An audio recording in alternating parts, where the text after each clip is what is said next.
Wemmys Caves Pictish Carvings. Full guided tour and museum. On Sun, September 22nd, 2024. For book free tour. www.wemmyscaves.org. Have one of them. Kids usually wear them.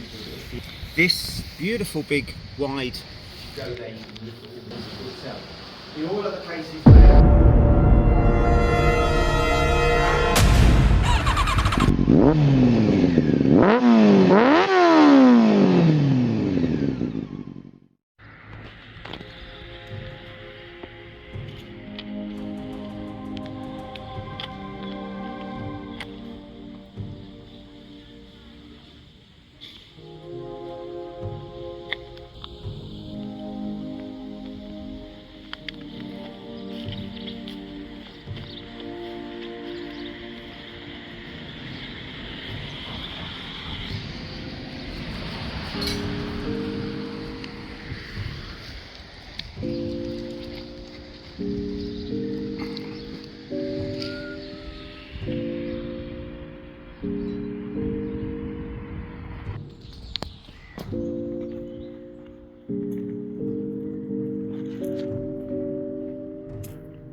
it's a bit suspicious she was like up right after us. Yeah, it was the second group in one of the old ladies who was the red tail. What's happening? Nice. Up to the house you go. Heads and stalks.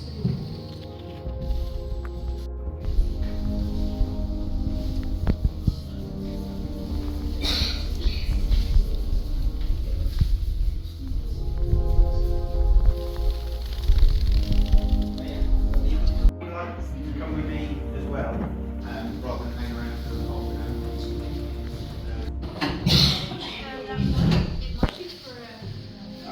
yeah, because there were some of those yeah, so they wanted, you don't bang it in, so you're very welcome to have one of them. kids usually wear them for a theatre. When we're out on site, it's uneven ground, coastal area, so just watch where you're treading. About halfway around, we have about 90 steps. They're magic steps, so it's never the same number twice. The kids want to try and count them, we'll have them to add this to steps that people have counted. I get numbers from 82 up to 96 whenever I ask people to count them. Yeah. So we'll take our time going as there, which is a bit of extra time. We ask you not to touch any of the carvings or lean on the wall. Help it at all, because they've been there an awful long time, and every time somebody touches them it just causes a little bit more damage. But photographs, filming, whatever is absolutely. I'll give you a general introduction to the site when we're down there. It's about a 5-minute walk to the first cave, and then I'll tell you about the context of the site before we go in and see some of the carvings. Okay.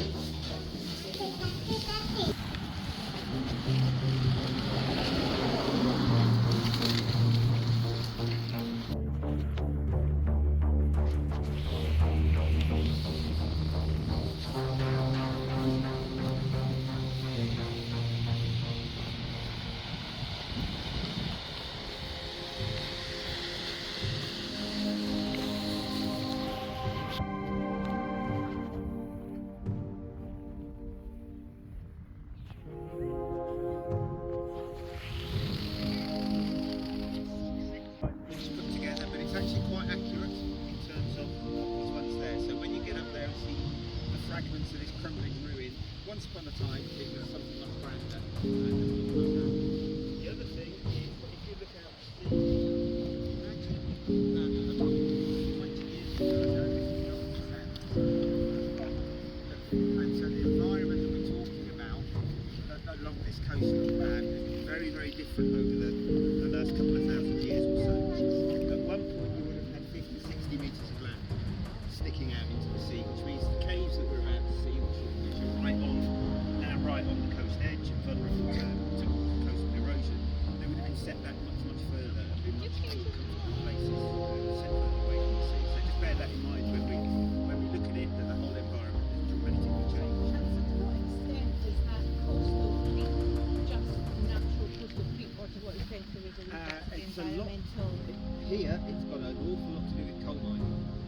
But I'll tell the story of that when we get to the first entrance. But it's a combination of factors. But I'll yeah, good question. We'll get to that.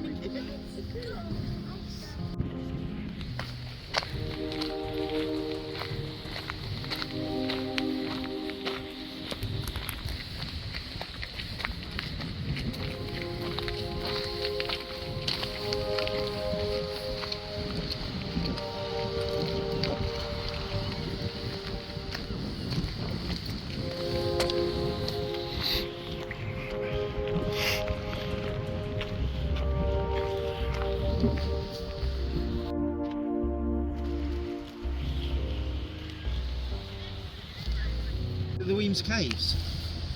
For those of you who are local will know exactly where we are. For those who are a bit further afield, you'll have to take my word for this, because you can't actually see all the landmarks I usually point out today. But this is the Forth, the mighty waterway that goes down to the central belt of Scotland. Very much the sea at this point. On a good, in fact, you can just about make out Arthur's Seat poking out in the distance, Edinburgh below it, and then East Lothian running across. You can just about see North Berwick Law, and if you really straight to the left of it, you've got the Backrock. And you certainly can't see today the Isle of Man, which sits at the end of So the waters here explain why we have the caves in the first place. Because about 10,000 years ago, at the end of the last ice age, we'd have been standing under many metres of ice here. And as that ice melted, the action of the waves scoured out these caves in the very soft sandstone. You can see how soft it is here. It doesn't take much to find a fault, and the water just goes through and scoured out the caves. So the caves themselves are relatively recent. You can use them without getting your feet wet about 4,000 years or so ago. And as I said, they usually stand much further from the shore. So as that ice melted, you've had this effect where Scotland has sort of lifted upwards over the last several thousand years, and so that raised the land here above sea level.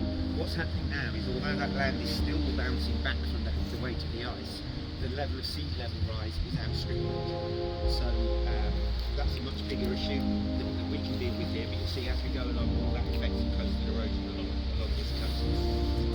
And a lot of the problem on this particular stretch of coast is to do with coal mining. So on the other side of the village was the Michael Colliery, which at one point was the most productive coal mine in Scotland. And we have another coal mine on the other side, and the shafts come right under here, and they've caused instability, and caused some of the caves to collapse. But it's also, what they used to do was dump the mining waste straight out to sea, and that basically scoured away the sands that used to be here, and it all sort of piled up.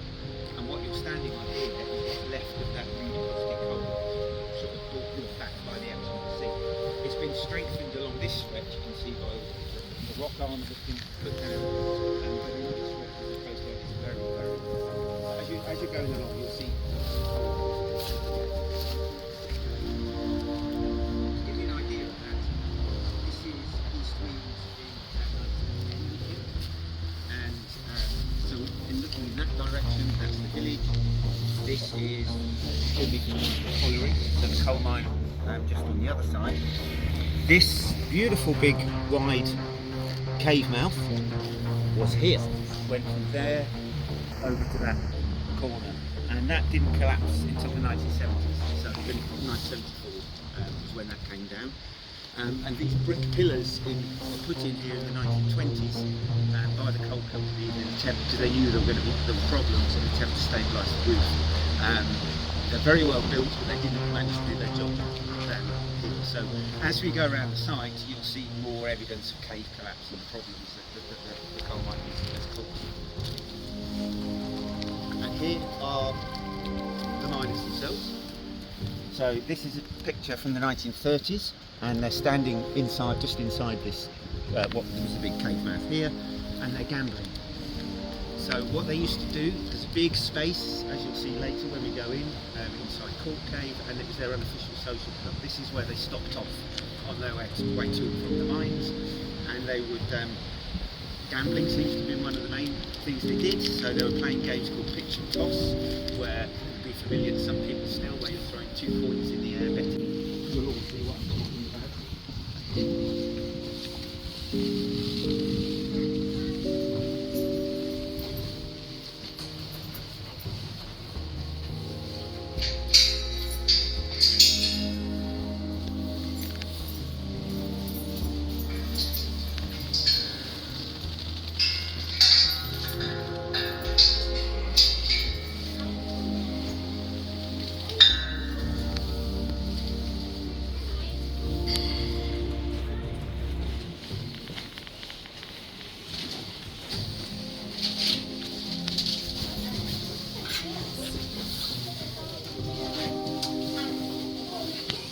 So half of you more that way.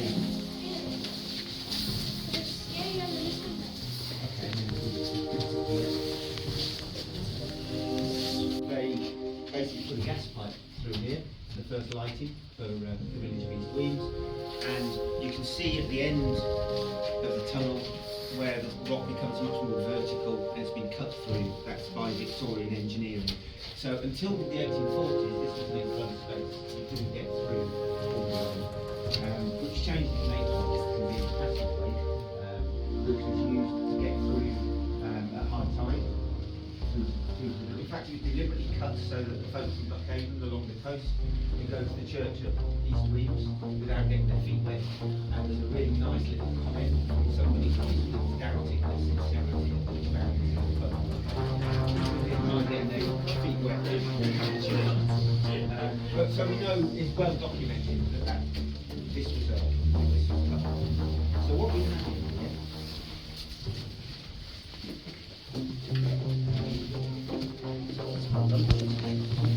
there's actually been a whole sheet broken off, and you can see further ones that So we think there were a lot more along here than just the ones surviving. So the most likely date explanation for these are what are called cup marks. You find these most often on standing stones, on stone circles. You also find them on big open expanses of rock, particularly in Scotland and the North of England. There are some of these just above Burnt Island, on an open expanse of rock, but they're very, very rare in caves. There's very, very few of these in caves. They date from the Stone Age, the Neolithic, into the Bronze Age. Given what we know about the age of the caves, we're tentatively suggesting these are probably about 3,500 years. One of the reasons for thinking that these are authentically old is that when in the 1920s, when they were building a new boiler house for the colliery, they were laying foundations and they broke into a cave that nobody knew existed. And a local guy, one of the heroes of the caves, a man called George Dees, who found out about this, managed to get into the cave overnight and took a close to what was found in there, which was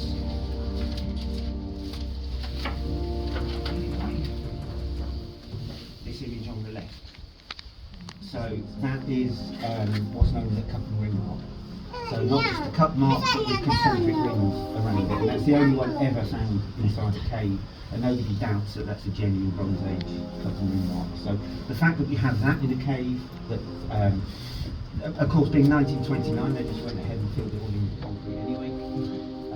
So if anyone here is a secret millionaire, have a chat with me and we'll see if we can dig it out. So we're pretty sure we know exactly where that is in the same and it might actually still be there. So the fact that that one is there only a few hundred yards from the image suggests that these are that. What they mean, nobody knows with any certainty. There's all sorts of suggestions, is that you might make these sort of coming of age, right up to them being astronomical observations or even maps showing a relative position in certain places in the landscape. There's probably as many theories as there are cup marks, so if you're interested in them, there's plenty of stuff out there. But we are fairly sure that that's what these are, and by following them. If we turn around,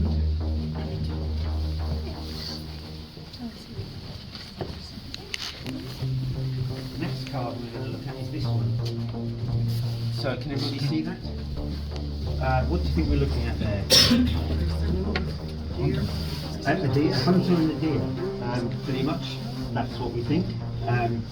So it's known locally as Thor and his goat. The idea being that this is the Norse god Thor, whose chariot was pulled by two goats. That's a name that it got in the 19th century that stuck, and it's long been thought that's not what this actually is. It's not really anything like Viking carving. Thor would never be seen with two goats, never be seen with just the one goat. During COVID lockdown, we couldn't take tours, so we had a bit more time to do some research, and we looked around and saw what the closest similarities to this are, and we found a lot. And there are these figures. So you can see they all have their legs apart, their arms outstretched, they're carrying a spear in their right hand, which has a little bulb at the bottom of it. And these are all found along Hadrian's Wall. So all found about 70-80 miles to the south of here, and are thought to have been made by Roman soldiers stationed on the wall. Because when the Romans took over somewhere, they didn't just get rid of the local belief systems, they adopted them into their own. So if you think about the spire at Birth in England, that was originally a sacred shrine to the local goddess Sulis. The Romans came along and thought, this goddess has got the same characteristics as that goddess Minerva. From now on it's going to be Sulis Minerva. And they did the same with this guy, and we know who this is because thankfully the Romans wrote his name down and they called him, this is Kirkcaldy, the god Kirkcaldy. So he was a British war god, but also seems to have been the god of hunting. So he's known to the Romans as Kirkcaldy Mars, god of war, and Kirkcaldy Sylvanus, the god of hunting. And they carved him, but also the local people that had long venerated the same god also then began to carve as well. So why have we got one of those all 70 miles away from where all the others are? is an intriguing question. It could be that people from this area were familiar with the Roman world. You get a lot of Roman silver comes into Fife as a big bribe to keep the peace. It seems people up here weren't necessarily permanent hostile, to say the least, with the Roman world. Or it could actually be Roman soldiers themselves. Because Fife is a fairly pacified place. Whenever the Romans went north, they just went straight through or straight round Fife. There's no evidence really of any military activity. So could this have been Roman soldiers taking over a sort of local shrine and beginning to use it in a Roman way? And the other reasons for thinking that is the carving's not all in here. You've got this created cupboard or path, it's been suggested that you put fire in there, and all the way along the walls you've got these benches. So if you imagine, and ledges further on, so if you imagine this space as closed off, benches along either side, ledges, the image of the god, you've actually got a whole constructed shrine, and there's nothing else like this in Scotland. You were right about that identification. So who made it is intriguing. It could be Romans, could be people from this area, just picking up Roman ideas, but it probably dates to that sort of 2nd century AD or so, and really represents the first time that people in this area are because they're pagan at this point, but they're coming in to interior spaces in a way that they never did before. Worship was all done in the open air, sacred groves and rivers and things like that.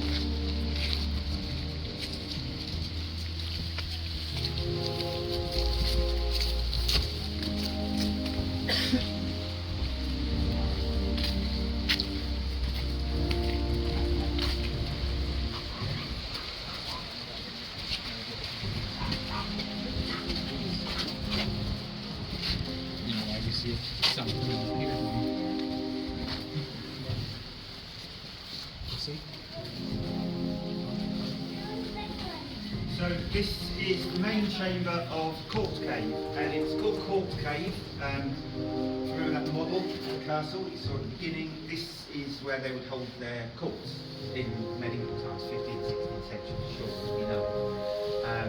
So this was where you would pay your taxes and whatever personal justice in the 15th century would be passed in here.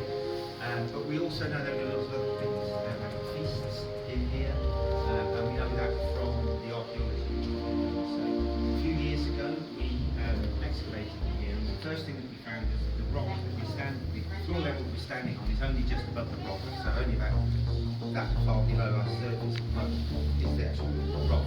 That's very unlike some of the other caves. Some of the other caves we're standing on is mud. It's a very different impression. This is the one that's got the most original floor layer. But it had also always been kept clean. So, and we know that partly from historical accounts. So there's one account where someone basically in the 19th century describes a little treasure. They constructed a hole to clear out the caves, and all they found was some old bone pot. So what we will do to get our hands on that old bone pot now, and what it would tell us. But it meant when we did the excavations, there was very, very little inside the cave. A few little bits of pottery dating from the 11th and 12th centuries, swept into crevices, but we didn't really find much else apart from that.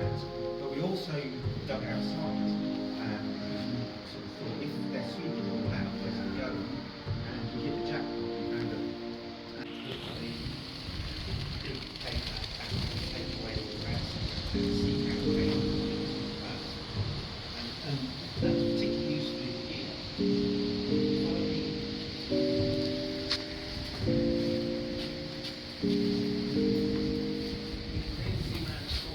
How that landscape impacted the life in the cave. So the first person to write about this site described this cave as a cathedral of light, very brightly lit, and it's just not that way now. But if you take all that away, and you take the trees away, and we did experiments shining the light through, you would effectively have two shafts of light coming through, one of the experiments coming sort of in this direction. So what is now a very dark space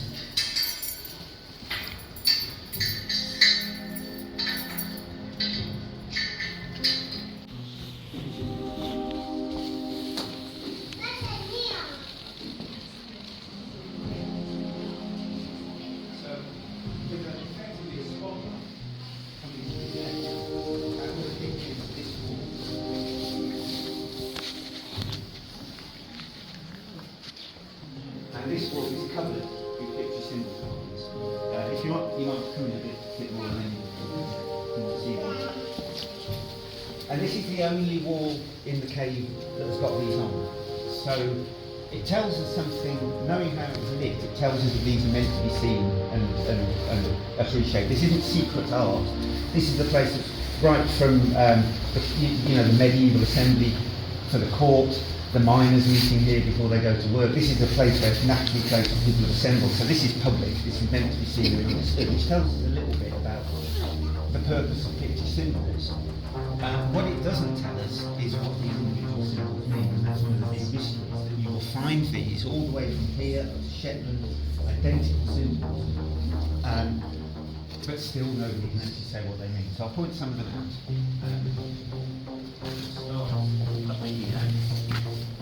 So this is what's called a double disc symbol. It's two circles with lines going through it, and that's the most common Pictish symbol. You find it absolutely everywhere on Pictish sites. And running through it, we've got a rod, which is zigzag, so it's broken, and it's flowery at the top. And that's known as a floriated rod. These names are very literal. People who first wrote about them just described what they saw. So we also have one called a notched rectangle, which is a rectangle with a notch in it. We have animals as well. This one has, over the years, has actually been defaced and added to. The original just goes round here, and it's a swan or goose or something. We've got another double disc here, possibly with another rod going through it. These are relatively common in Pictish art. These are opposing crescents here. This one is very, very hard to make out, but we do have photographs and drawings and rubbings from the 19th century, and as I said, most of the damage has happened in the last 100 years. So those are much, much finer, and so you don't have to take my word for it. We have a website called 4dcaves.org. If you go there, you can look at all this Pictish carving. If you look at that on the left, you've got a double disc, broken, floriated rod, and sort of animal head. That was in a cave, that's now lost, but that was in a cave of Wemmys. Next to it, you've got the same symbols, and that's a metal work, and they'll start embellishing things on the wall. And then the stone carving on the right is from the side of the angles, where again, you've got the same symbols, this time with a mirror of bone, and they haven't left any symbols untouched there. So it's like you get a way of doing things.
We know for sure that this was in the 15th century, 16th century. So, more commonly, you'll see things obviously in the fields all around, like tons of literally, either round buildings, triangular, angular buildings. They are very rare in caves, but they were built in caves. What's unique about this one is that in no other case are the carving, or the boxes carving cases where with cases do that they do structure out of wood and stone to make nice regular boxes. And one of the things that people who eat pigeons today tell us is it's not a very good duplicate for a couple of reasons. One is that the box is far too low down and has much too vulnerable predators. But also they're solitary and they won't let nests in the big long ones that you see. You've got these things, got several big long shells. So there's always been a bit of speculation about why was this one done differently. There was a cave right next door, which is where all this mud comes from, and I'll tell you the fact story in a minute. But then we know that that's also and in there they did build that structure. So why is this here? There's two theories. One is they did it this way first before. This is a lot of work, far harder work than the structure, and it's not really very good anyway. So sorry about that. All the other ones let me done a different way. Or they already carved it. We don't know one way or the other, but there are some intriguing things about it. When we did the excavation procedure a few years ago, we, behind where you're standing, we had to put all the mud back over the buildings but what we found was the long one that you can see at the back there, underneath it is yet another line of boxes, and the floor begins about here. So these are very close to the floor, and these ones are in the floor itself.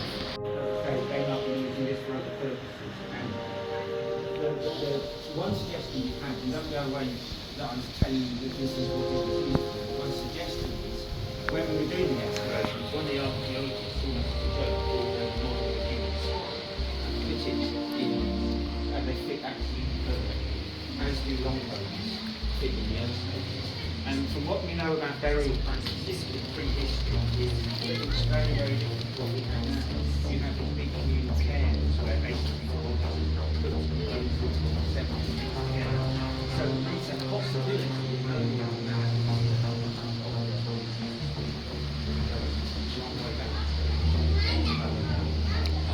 That's only a theory, I stress, because we know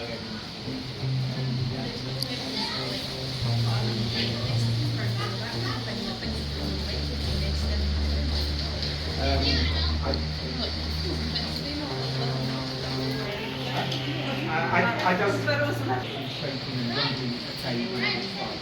So you can imagine what happened. It was recommissioned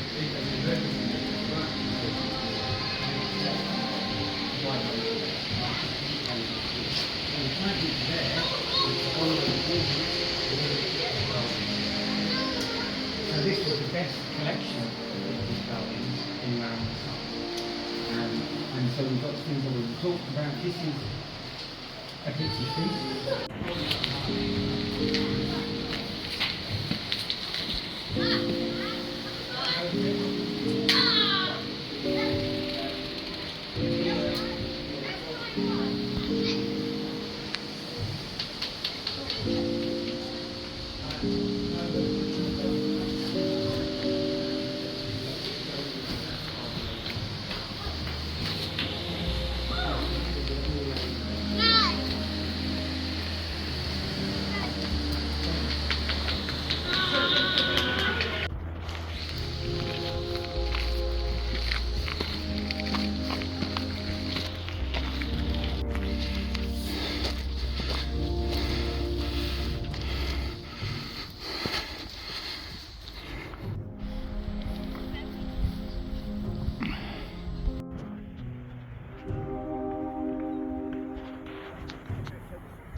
drive cars down, and this is our predecessors having their first summer fete on this site in 1987. So it gives you an idea about how much land we've lost.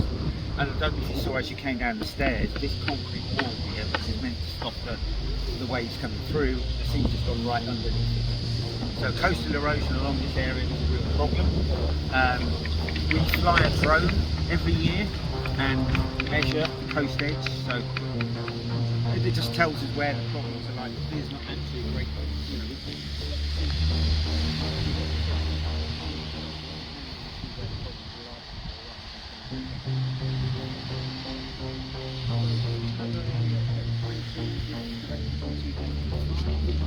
There they are, just about on the spot. And what they found here was evidence of plough marks. So they did farming in this area. This wasn't metal plough, it was an antler that's really hard. So you take the full stick and straight away from basic farming. But the radiocarbon dated barley and other grains dated to about 700 So getting up to 3,000 years old is really different. As part of the laser scan, you've got quite a good illustration of the well cave. So down that path, there's some floors and vents, which is why we don't take people around on the tours. You then come out in this space here. So great big, it's a fantastic space for acoustics, but it's also completely dark because it actually the path goes up and then down again. So you're sort of below the level that you go in at. So it's completely dark, it's completely silent, you can't hear the sea or anything. So I've stood in there without any lights with 50 people and I think you're the only person. It's quite an amazing space. And what they used to use that for was a celebration called Hansel Monday. So this was a very popular celebration in Scotland until it died out in mid-19th century, but kept going somewhere in the early 20th century. What they did in Sweden was the second Monday of the year. Go into that cave, it was much more accessible then, the land wasn't quite so to get in. And there was a well in there.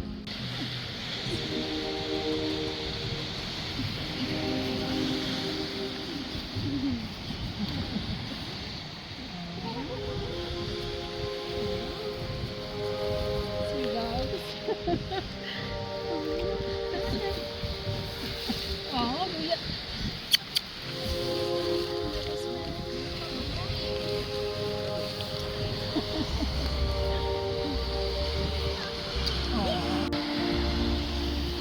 The archaeologists who came to investigate see that that's just been part of the burial, and that as the land becomes smaller, it becomes separated from the rest of the boat.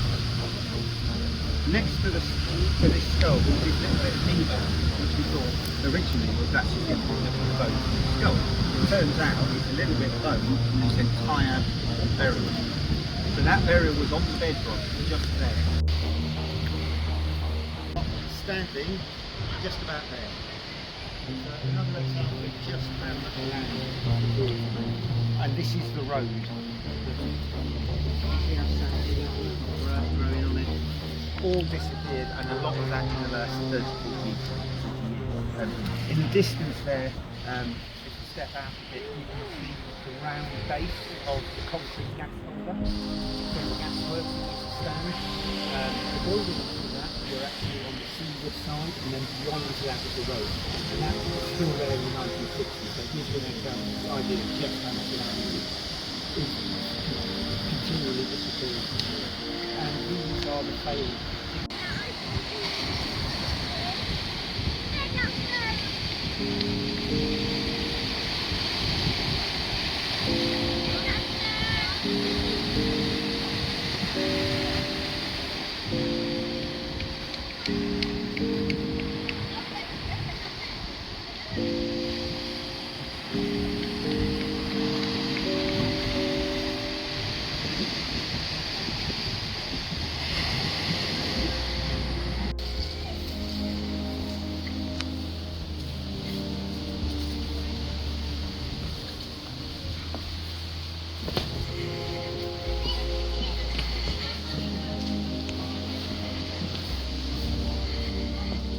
Oh, I should warn you, you might disturb a couple of pigeons, so don't be alarmed if pigeons come flapping your way.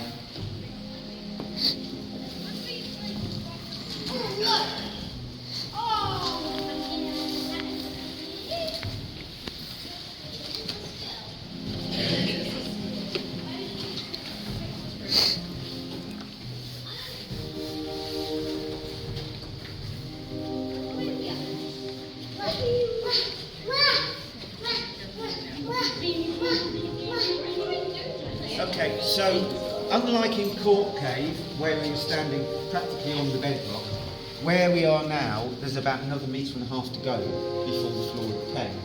So if you add a metre and a half below here to what you can see there, we're probably only looking at about a third or a quarter of the actual original cave mouth. This would have been a huge cave, much deeper than we see it today, really brightly lit. All that land outside there is protected. It would have been at a much lower level. So bear that in mind. Again, looking around this cave, it would have been a brightly lit, much bigger space. And also, when we see a lot of the carvings, they'll be down at ankle height, because that's where they go, because that's where we're now standing. So, just like in Cork Cave, where the carvings are all on the brightly lit wall, it's the same situation in here. So you can see, if you look down the cave, the left-hand side is much brighter than the right-hand side.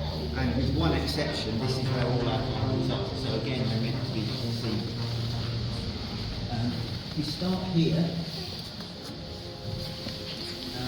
Can you see the swans? So we've got the swan's back coming over with a beautiful graceful neck and its head tucked in. And next to it we've got a simple plus sign, and that is an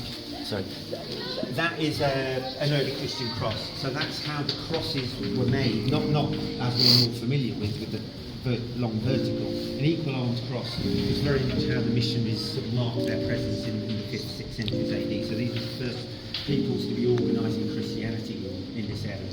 We've seen their original gods probably on the very first cave. Jonathan's cave is really, they actually live here, so they have priority.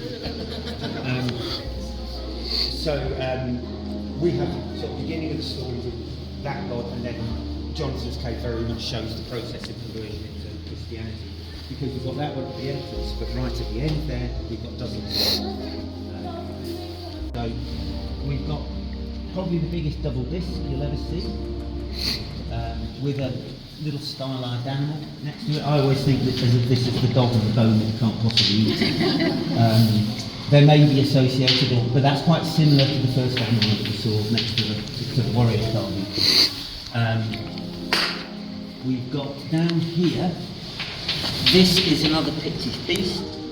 There's its tail, and there's its legs scrolling back, and its snout comes down here. And these are what are called flower symbols, so they're sort of thick stems, and then they got sort of protruding. We've got, this is a strange one, because it looks like a tower with a doorway, but nobody was building towers with doorways around here at this point in time, so it might not be that at all, and we just sort of see it like that. If it is a tower with a broad doorway, then it can only really represent a rock, which I don't think you've seen these big, wide, double skin buildings built in the iron. It's very, very impressive. There is one, or there was one around here, and really on the camera, but I think on balance, you're not going to have to know the cameras. As we go along, the fish, so Pictish fish.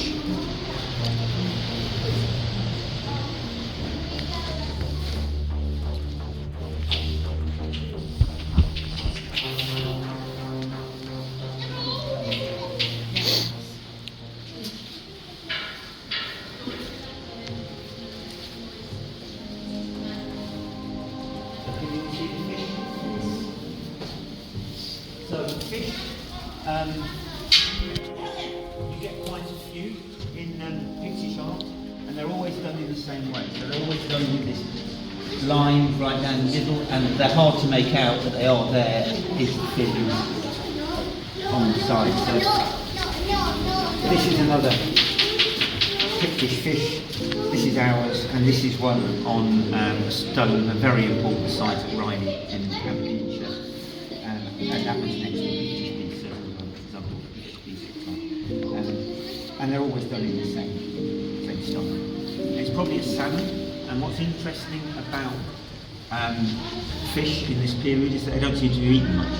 So even though it's surrounded by fish, maybe it was just easier to rather. There's another double list here. There's a notched rectangle there. There's an animal with its head sort of pointing back, which is quite badly damaged. There's a shield down there. There's a little circle with a notch taken out of it, which looks a bit like a Pac-Man or an apple with a bite taken out of it. And then this one down here, very hard to make out, but you've got like a leaf-shaped dagger with three scrolls on it, like a fleur-de-lis. The original photographs show what beautiful bit of carving that one was. Then as we go along, that is a fake fish, because it wasn't there in 1902 when a photograph of this wall was taken. But it cuts across this figure. And this is a human figure. We know that because we've done very close analysis of this wall. And this is a sort of quite prominent bulbous head, and the body comes down there and the legs down here, and it may be carrying a spear there. We think that this is a very early version of what's called the Pictish spearman figure. So you find these they're similar in some ways to the very first god figure we saw, but they're in a different stance. Rather than just sort of standing there like a guard, they are marching purposefully with their spear out. So probably two different things. One defensive, the other offensive has been suggested for the two different sort of stances. Maybe the same figure, but you find these, particularly found them along the A9 corridor while doing roadworks up there. Recently, a couple of these have been found. So we think that may be what it is. There's other things that are much harder to tell. We've got another Christian cross here, and we've got an animal here. So what animal would you say that is? Bull, horse. Excellent. The two correct answers. Because I'll tell you why. When it was originally carved, this was a horse. If you look at the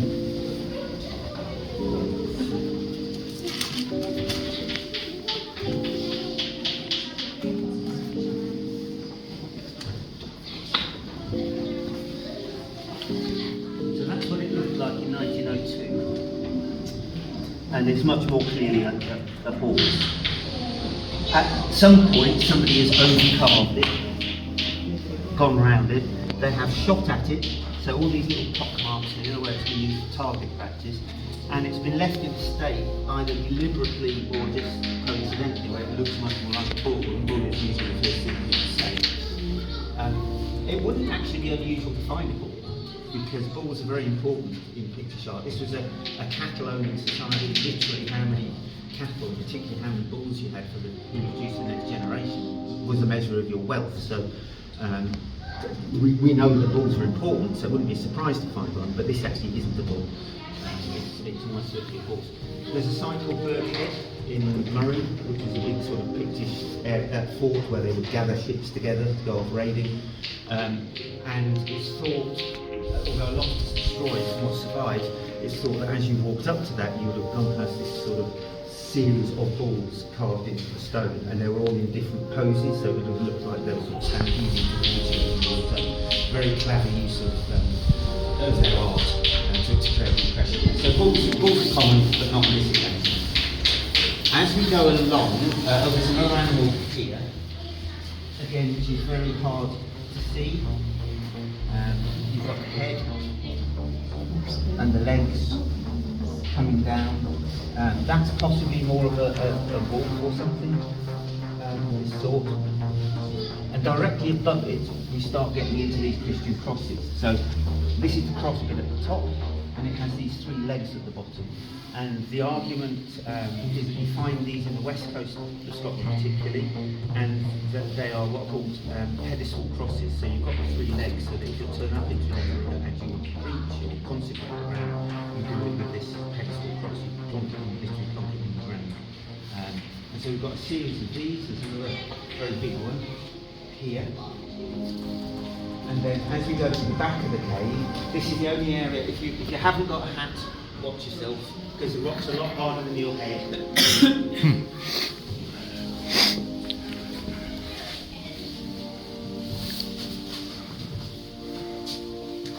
So this is a natural shelf, and all the way along here, starting in the middle, we've got a big cross, and then all the way along here, we've got a series of very badly damaged ones. So there's one there, there's another one here, there's another couple over there. There's about 5 in a group that are so badly damaged I can hardly ever find them. We've counted about 17 Christian crosses all the way along this bit. And what we think was happening here was that when missionaries arrived in an area, they went to the important people because they were trying to convert the kings and things, and which suggests that there was somebody important here. But they also wanted solitude. They wanted places where they could sort of have their own devotional practices and things. And they called these places their deserts, after the sort of early saints in the Middle East. But we don't.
And I know some of you donated already, but if you think it's worthwhile, tools are absolutely free, but you know, we never turn money away to keep us doing what we do. Good. Yeah, so we've got only time to here and then a couple of